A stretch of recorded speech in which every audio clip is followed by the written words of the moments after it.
La rivière amena le guerrier d'Ossein vers une étrange forêt. Lui qui n'avait jamais quitté la terre ferme fut obligé de mettre les pieds dans l'eau pour continuer à progresser. Les racines des arbres s'enfonçaient en effet d'abord dans une terre boueuse et, plus loin, directement dans l'eau. Les anciens lui avaient parlé de cet espace, la mangrove, mais jamais il n'était descendu si près de la mer. Vu l'urgence de la situation, il était nécessaire d'explorer toutes les pistes possibles. Mais la mangrove était un vaste labyrinthe de racines intriquées, dans lesquelles se coinçaient les détritus venus de la terre. Et le jeune guerrier erra ainsi longtemps à la recherche d'une miraculeuse solution.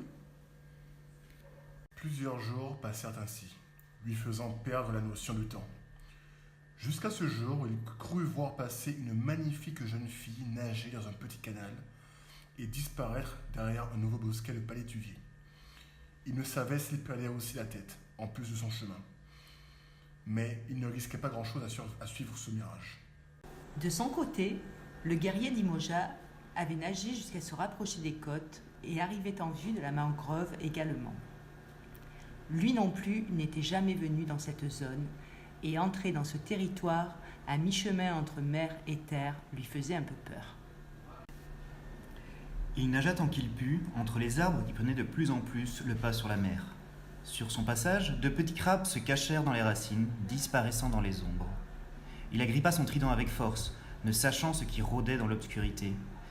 Mais, malgré ses craintes, l'eau faisait place petit à petit à un mur de végétation, et il fut obligé de sortir de son élément habituel. L'eau ne tarda pas à lui manquer, mais il était prêt à tout pour trouver une solution à leur problème. D'ailleurs, cette zone semblait étrangement plus épargnée par des déchets que ne l'était la mer plus au large. Estimant être sur la bonne piste, il continua son chemin malgré les difficultés, sans savoir exactement vers où s'orienter. Lui aussi erra longtemps jusqu'à que son regard soit attiré par un étrange reflet. Il s'en approcha avec prudence, escaladant les racines, pour finalement tomber nez à nez avec un miroir, un très joli miroir, même presque divin. S'interrogeant sur la présence de cet objet, il remarqua un peu plus loin une zone où la végétation semblait moins dense. Le guerrier de la terre contourna une dernière racine, pourchassant la sublime silhouette qu'il avait cru voir, arriva sur un banc de sable et de terre, au milieu duquel trônait un magnifique arbuste en fleurs. Et assise contre l'arbre, la belle jeune fille semblait rêver. Ce n'était donc pas un mirage.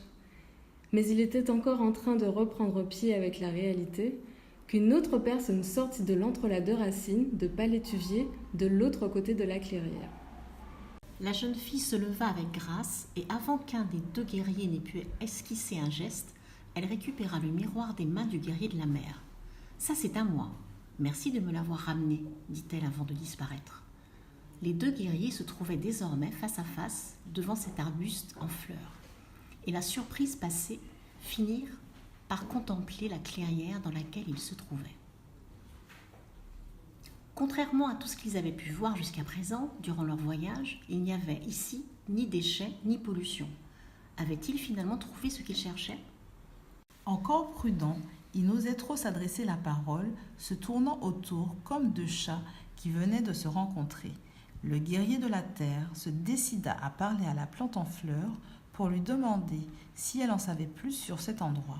Cette dernière ne tarda pas à lui répondre, lui expliquant comment la petite branche qu'elle était avait été emportée par la rivière jusqu'à finir sur ce banc de sable et comment elle avait rencontré un crabe qui l'avait aidée.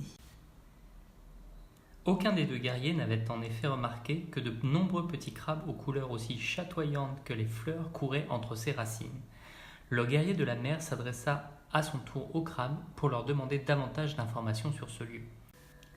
Un crabe plus gros que les autres lui raconta que cet endroit était aussi pollué que le reste de la terre jusqu'au jour où il avait vu arriver une petite branche en fleurs sur sa plage. Il était tombé immédiatement amoureux et l'avait tirée délicatement au sec. La plante continua l'histoire amorcée par son compagnon. Elle était elle aussi tombée amoureuse du crabe qui l'avait secourue et très vite après s'était remise à pousser. Des déchets amoncelés tout autour s'étaient peu à peu transformés en crabes ou en herbes et cet endroit était devenu rapidement un petit paradis. Enflammé par ce récit, Les deux guerriers étaient persuadés avoir trouvé la force qui leur permettrait de solutionner leurs problèmes.